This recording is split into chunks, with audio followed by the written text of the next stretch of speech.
In its simplest form, hashing is the process of converting an arbitrary piece of data into fixed size values, typically an integer value. The data can be a username, IP address, or anything that can be hashed or transformed into an integer value. To understand hashing further, let's take a simple example of load balancer, which is used to distribute network traffic across multiple servers. Here, we have three clients C1, C2, and C3. There are three servers the clients can talk to, but instead of making them talk directly, we'll have a load balancer in between, so that client requests are routed and evenly distributed across servers. When a load balancer redirects or routes a request from a client to the server, it needs to have a server selection strategy, that is, which request should be served by which server. One way of server selection could be randomly selecting the servers.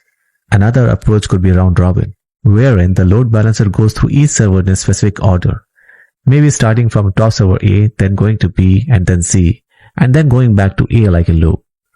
However, depending upon the nature of the traffic, these strategies can be problematic.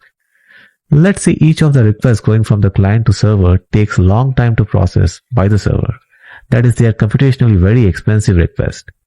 One way to deal with the request is caching. That is, each server will have some in-memory cache. So instead of computing the request every time, the server checks if the request has been cached. If it hasn't been, then it actually performs the operation. Otherwise, it skips the operation and immediately returns the cached response, which it already computed for a similar request previously. As you can imagine, if your load balancer is simply selecting the servers randomly or following round robin, there can be a lot of cache misses and unnecessary computation. Let's take an example. Let's say client 1 sends a request. The load balancer uses a round robin approach and routes the request to server A.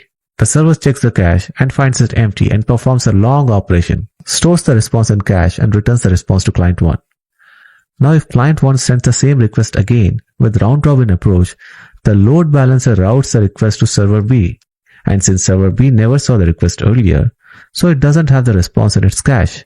So basically it has to perform the same operation, even though server A already performed the operation and has it in its cache, which is essentially a server A cache miss by the load balancer. That is, cache built by server A was not utilized by the load balancer. We need to have a better server selection strategy in which the same request can be sent to the same server every time, utilizing the cache and avoiding unnecessary recomputations. This is one of the places where hashing can be useful. We can hash each of the client requests coming to the load balancer, and based on the hash value, we can route the request according to the position of the server. So for the sake of simplicity, let's say we have a hashing function given to us, which takes the name of each client and transforms it to an integer value. From the definition of our hash function, we know it takes an arbitrary piece of data and transforms into a fixed integer value. So say when we pass C1 through the hashing function, it is transformed to 11, C2 is transformed to 12, and C3 to 13. A simplest form of hashing strategy is to use the modulo operator, which is in fact the percentage sign on all the hashes, and divided by the number of servers we have. So if we do 11 modulo 3, the result will be 2. That is the remainder when you divide 11 by 3. For 12, it is 0. For 13, it's 1. So all requests from C1 will now go to this server. Requests from C2 will go to this server, and requests from C3 will go to this server, maximizing our cache hits and minimizing unnecessary recomputation. Now it's important to have hashing function that evenly distributes requests from each client to server. Like in our case, you don't want requests to be bombarded to a single server, creating a server hotspot. Typically, engineers don't write their own hash function from scratch. They use industry-grade hashing functions such as MD5, SHA1, and bcrypt, and so on. You can be assured that these hashing functions provide even distribution by default.